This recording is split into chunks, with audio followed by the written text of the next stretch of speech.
আসসালামু আলাইকুম প্রিয় স্বপ্নবাজেরা, আশা করছি তোমাদের পড়াশোনা অনেক বেশি ভালো চলছে।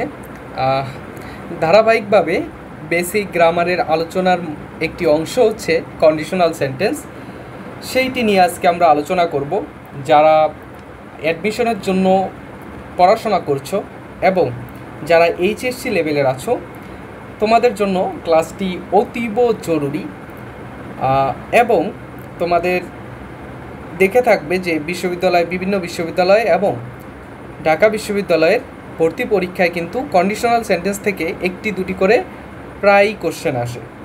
সো আমরা খুব গুরুত্বের সাথে এই কন্ডিশনাল সেন্টেন্স নিয়ে আলোচনা করব। তোমরা এই ক্লাস থেকে কন্ডিশনাল সেন্টেন্স কাকে বলে জানতে পারবে, কন্ডিশনাল সেন্টেন্সের প্রকারভেদ এবং তাদের রুলসসমূহ, এবং সর্বশেষে আমরা কন্ডিশনাল সেন্টেন্সের উপরে বিভিন্ন বিশ্ববিদ্যালয়ে আসা কিছু প্রশ্নের সলভ করব। ঠিক আছে, তো আমরা ক্লাস শুরু করে দেই। তার আগে বলে রাখি, যারা আমার চ্যানেলে নতুন তাদেরকে আমার চ্যানেলটিতে সাবস্ক্রাইব করার জন্য অনুরোধ করব এবং বন্ধুবান্ধব যারা আছে তাদের সাথে শেয়ার করার জন্য অনুরোধ করব। তো আমরা শুরু করি।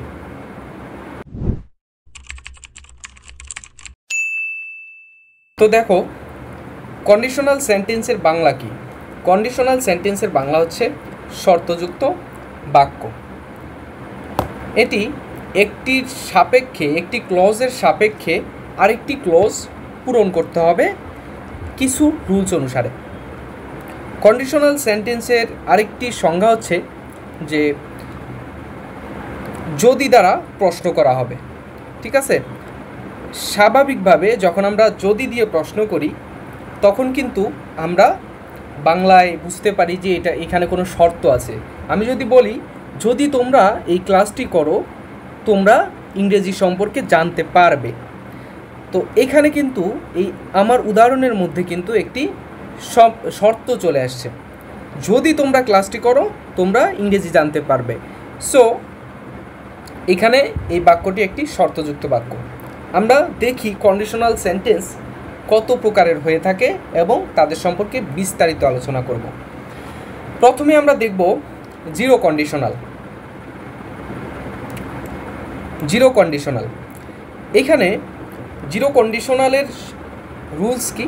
জিরো কন্ডিশনালের রুলস হচ্ছে ইফযুক্ত সেন্টেন্সে প্রেজেন্ট ইনডিফিনিট থাকবে এবং পরবর্তী যেই ক্লজ আসবে ইন্ডিপেন্ডেন্ট ক্লজ, সেই ক্লজটিও প্রেজেন্ট ইনডিফিনিট টেন্সের হয়ে থাকবে। ইফযুক্ত সেন্টেন্সটিতে প্রেজেন্ট ইনডিফিনিট থাকবে এবং পরবর্তীতেও প্রেজেন্ট ইনডিফিনিট থাকবে। উদাহরণে আমরা দেখি, if he goes to college, যদি সে কলেজে যায়, I also go to college, যদি সে কলেজে যায় আমিও কলেজে যাব।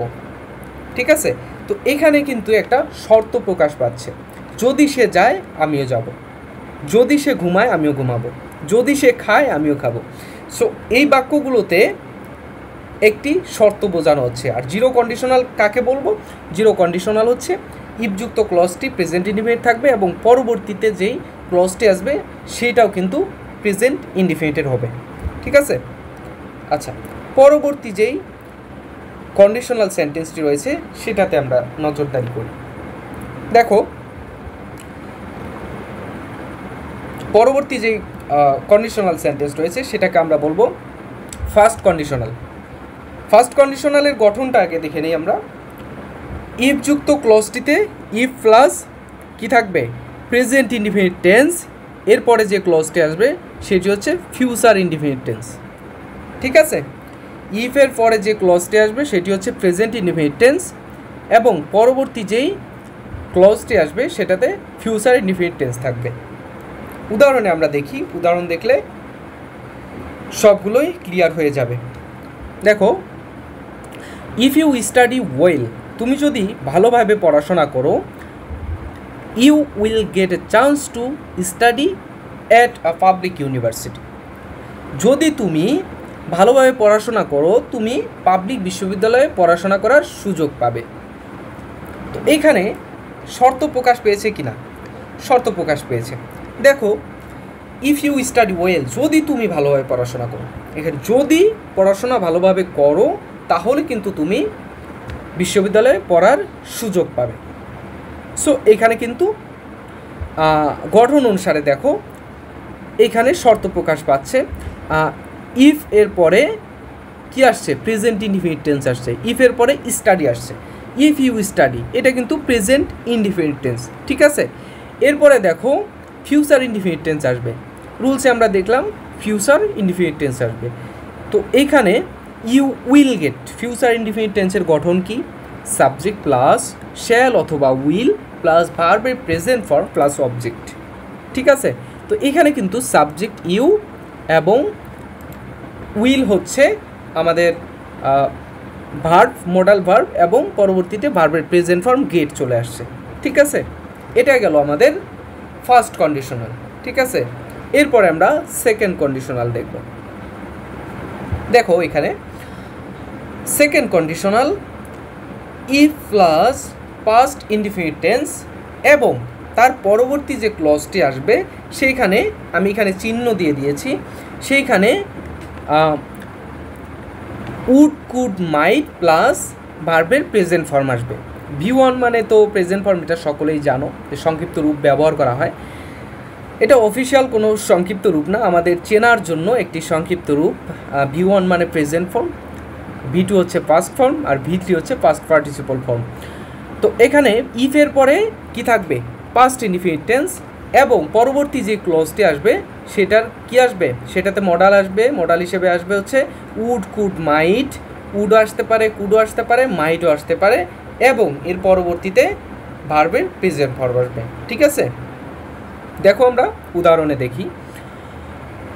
ইফ ইউ ওয়েন্ট দেয়ার, তুমি যদি সেখানে যেতে, ইউ উড সি হিম, তুমি তাকে দেখতে পেতে। আচ্ছা দেখো এখানে যে ইফ ইউ ওয়েন্ট দেয়ার, এখানে গো ওয়েন্ট, গো এর পাস্ট ফর্ম কিন্তু এখানে ব্যবহার করা হয়েছে, ঠিক আছে। ইফের পরে এই যে রুলসে আমরা জানলাম, দেখো ইফের পরে পাস্ট ইনডিফিনিট টেন্স থাকবে। সো এখানে কিন্তু ইফের পরে ওয়েন্ট চলে আসছে, গো এর পাস্ট ফর্ম ওয়েন্ট চলে আসছে, ঠিক আছে। এরপরে পরের ক্লোজটিতে কি থাকবে? উড আসতে পারে, কুড আসতে পারে, মাইটও আসতে পারে। সো এখানে আমরা দেখতেছি কি ইউ এর পরে উড চলে আসছে, ইউ এর পরে কি আসছে? উড চলে আসছে, এবং এরপরে ভার্বের প্রেজেন্ট ফর্ম হিসেবে সি বসেছে, ঠিক আছে। তো বাক্যটা কিভাবে ফুলফিল হলো? ইফ ইউ ওয়েন্ট দেয়ার, তুমি যদি সেখানে যেতে, ইউ উড সি হিম, তুমি তাকে দেখতে পেতে, ঠিক আছে। এটা গেল আমাদের সেকেন্ড কন্ডিশনাল। এরপরে থার্ড কন্ডিশনাল। দেখো থার্ড কন্ডিশনালে দুই প্রকারের সেন্টেন্সের গঠন আমরা দেখতে পাই। একটি হচ্ছে ইফযুক্ত ক্লজটিতে পাস্ট পার্টিসিপল টেন্স থাকবে এবং পরবর্তী ক্লজটিতে মডাল ভার্ব হিসেবে উড কুড মাইট তারপরে হ্যাভ আসবে এবং তারপরে ভার্বের ফার্স্ট পার্টিসিপল ফর্ম থাকবে, ঠিক আছে।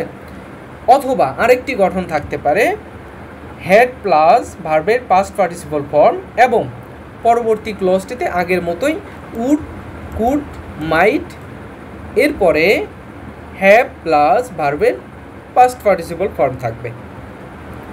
দেখো আমরা উদাহরণে দেখি। If he had gone to the market, যদি সে মার্কেটে যেত, যদি সে বাজারে যেত, he would have purchased a T shirt, সে একটি টি শার্ট কিনতে পেত। দেখো এখানে ইফের পরে কি থাকবে? ইফের পরে পাস্ট পার্টিসিপল ফর্ম থাকবে। মাউস পয়েন্টারটা খেয়াল করো, ইফের পরে পাস্ট পার্টিসিপল ফর্ম থাকবে, ঠিক আছে। ইফের পরে পাস্ট পার্টিসিপল ফর্ম থাকবে এবং এর পরবর্তী ক্লজে কি আসবে? মডাল ভার্ব হিসেবে আসবে would have, could have, might have. এখানে কি আসছে? এখানে আসছে he would have, he would have. এরপরে ভার্বের পাস্ট পার্টিসিপল ফর্ম, এরপরে ভার্বের পাস্ট পার্টিসিপল ফর্ম। এইখানে দেখো হি পারচেসড, পারচেজ হচ্ছে কেনা, পারচেজের বাংলা হচ্ছে কেনা, কোনো কিছু কেনা, এবং এর পাস্ট পার্টিসিপল ফর্ম হচ্ছে পারচেসড এ টি শার্ট। তো প্রথমের গঠন অনুসারে প্রথমে যে এই যে গঠনটি রয়েছে সেটার অনুসারে কিন্তু এই এক্সাম্পলটা সঠিক রয়েছে, ঠিক আছে। এবং পরবর্তীতে পরের গঠনটা হ্যাড প্লাস ভার্বের পাস্ট পার্টিসিপল, এরপরে would could might have plus ভার্বের পাস্ট পার্টিসিপল আসবে। আমরা এটা দেখি, হ্যাড হি গান টু দ্য মার্কেট। আমরা কিন্তু এই উপরের সেন্টেন্সটি এখানে কনভার্ট করে দ্বিতীয় গঠন অনুসারে বসিয়েছি। দেখো প্রথমে কি আসবে, হ্যাড হি গান টু দ্য মার্কেট, যদি সে মার্কেটে যেত, he would have purchased a T shirt.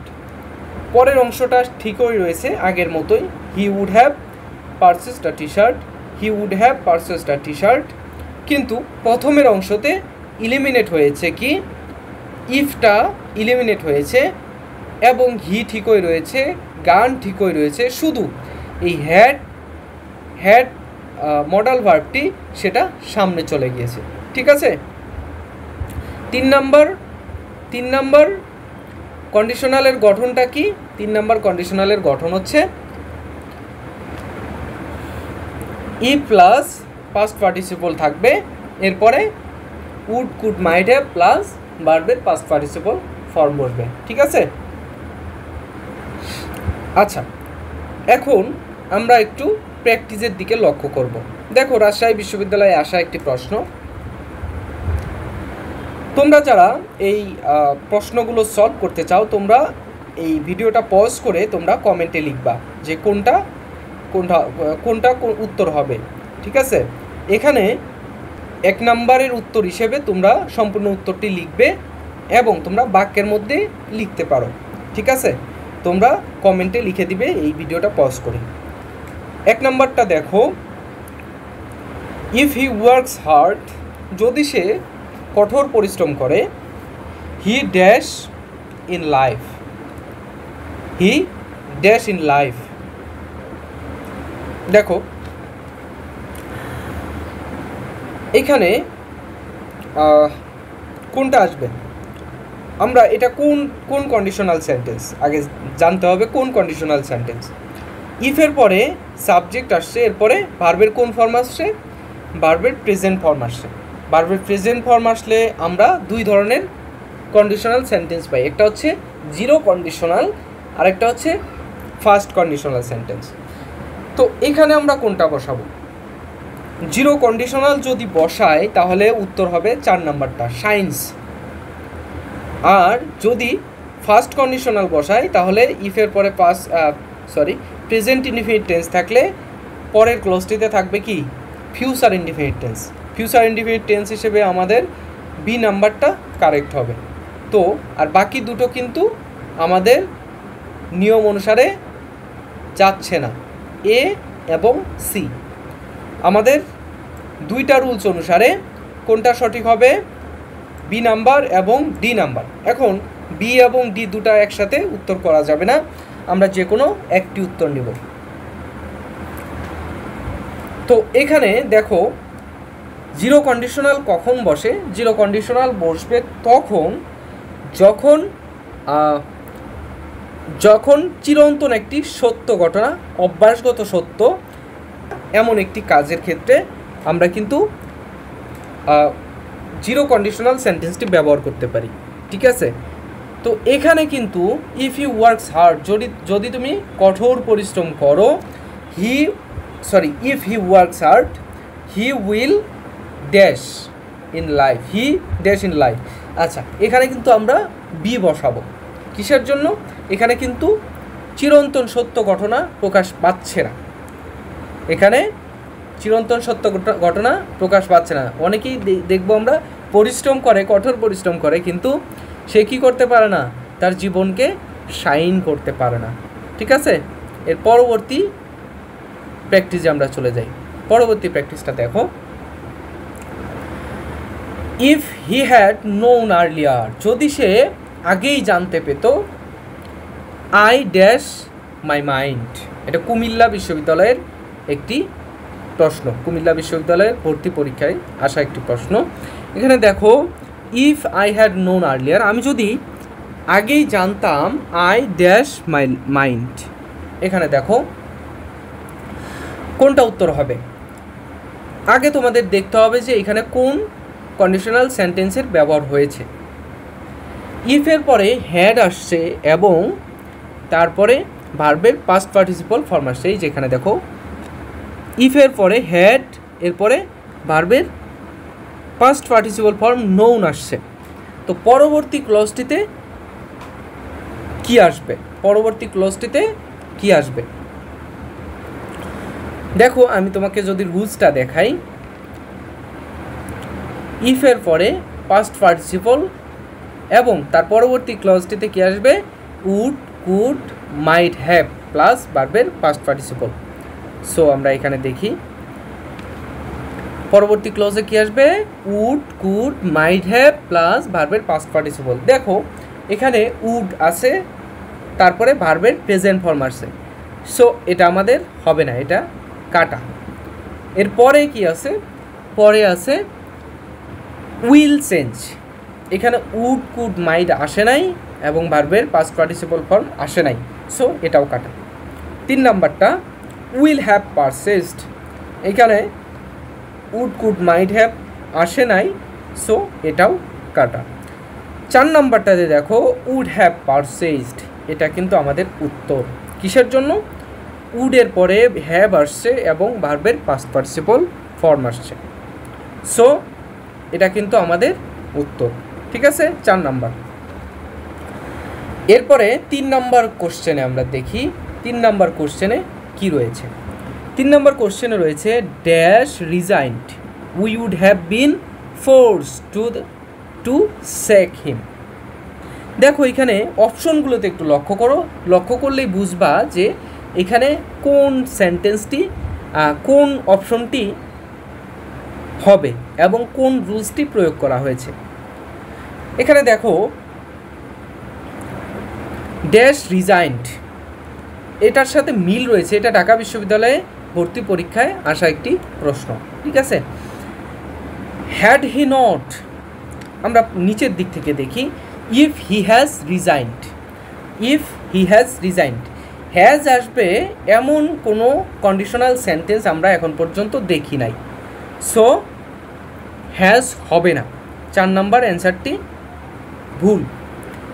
3 নাম্বারটায় দেখি হ্যাজ হি, আবারও একই কথা, হ্যাজ আমরা কোনো কন্ডিশনাল সেন্টেন্সে দেখিনি।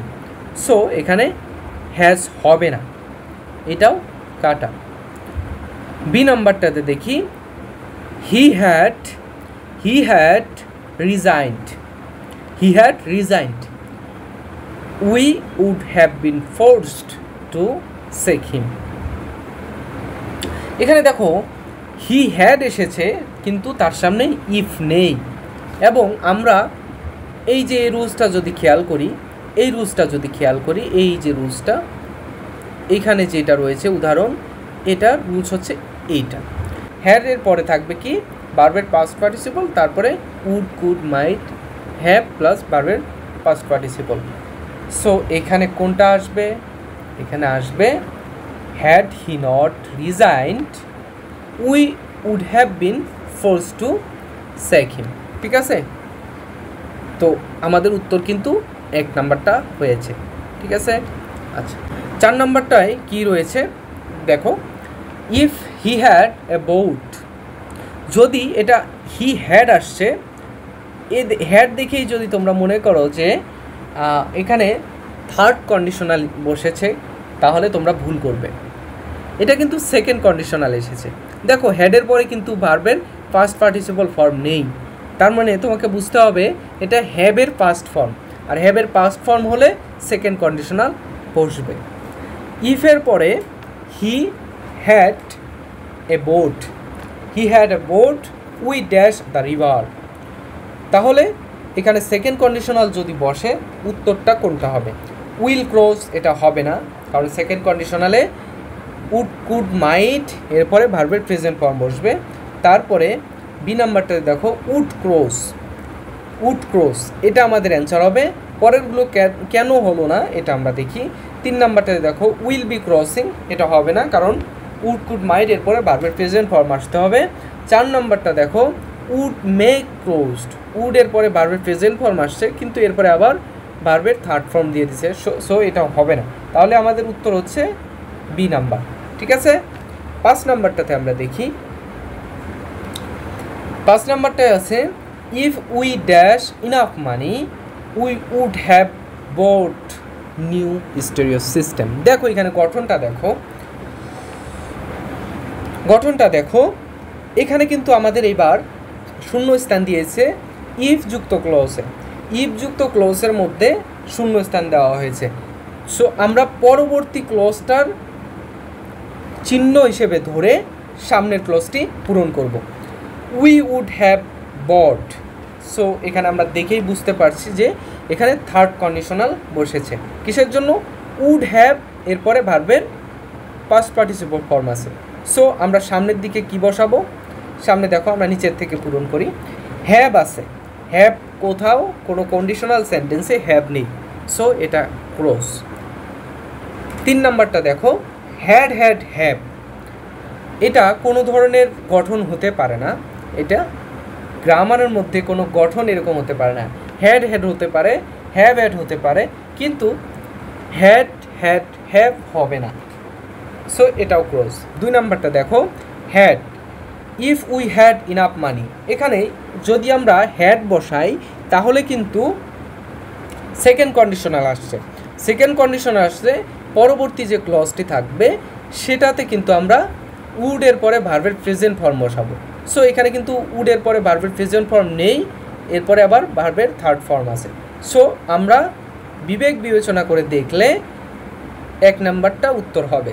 ঠিক আছে, তো 1 নাম্বারটা যদি বসাই, ইফ উই হ্যাড ইনাফ মানি, যদি আমাদের ইনাফ মানি থাকে, আমাদের নির্দিষ্ট পরিমাণ টাকা থাকে, যথেষ্ট টাকা থাকে, তাহলে আমরা কি করব? ড্যাশ ড্যাশ ড্যাশ, বাকি যা আছে তাই। If we had enough money, তাহলে এখানে দেখো হ্যাড কিন্তু ভার্বে হ্যাভের পাস্ট পার্টিসিপল ফর্ম, হ্যাভের পাস্ট পার্টিসিপল ফর্ম হিসেবে এই হ্যাডটি বসেছে, এবং প্রথমের যে হ্যাডটি রয়েছে সেটা কিন্তু মডাল অক্সিলারি ভার্ব হিসেবে বসেছে। ঠিক আছে, if we had enough money we would have bought a stereo system. So এইভাবে কিন্তু আমরা কন্ডিশনাল সেন্টেন্সের উত্তরগুলো খুব সহজভাবেই করতে পারি। আমি যদি ক্লাসের সামারি করি তাহলে আমাকে এভাবে বলতে হবে, 0 কন্ডিশনালে ইফযুক্ত ক্লজটিতে প্রেজেন্ট ফর্ম থাকবে এবং পরবর্তী ক্লজটিতে প্রেজেন্ট ফর্ম থাকবে। ফার্স্ট কন্ডিশনালে ইফযুক্ত ক্লজটিতে প্রেজেন্ট ফর্ম থাকবে এবং পরবর্তী ক্লজটিতে ফিউচার ইনডেফিনিট টেন্স থাকবে।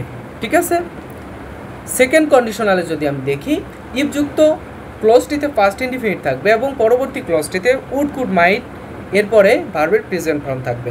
এবং থার্ড কন্ডিশনালটা যদি আমরা দেখি, ইফযুক্ত ক্লজটিতে পাস্ট পার্টিসিপল ফর্ম থাকবে এবং উড কুড মাইট হ্যাভ এরপরে ভার্বের পাস্ট পার্টিসিপল ফর্ম থাকবে। এবং অতীব গুরুত্বপূর্ণ একটি রুলস হচ্ছে হ্যাড প্লাস ভার্বের পাস্ট পার্টিসিপল এবং would could might have plus ভার্বের পাস্ট পার্টিসিপল। কিসের জন্য? সাধারণ যেই প্রশ্নগুলো, সাধারণ যে রুলসগুলো আছে সেগুলো থেকে কিন্তু আমাদের বিশ্ববিদ্যালয়ের ভর্তি পরীক্ষায় এবং আমাদের এইচএসসি পরীক্ষায় আসে না। আসে কোথায় থেকে? আসে কিন্তু আমাদের এই কিছু অড যে রুলস রয়েছে, কিছু ব্যতিক্রম যে নিয়ম রয়েছে সেইগুলো থেকে আসে।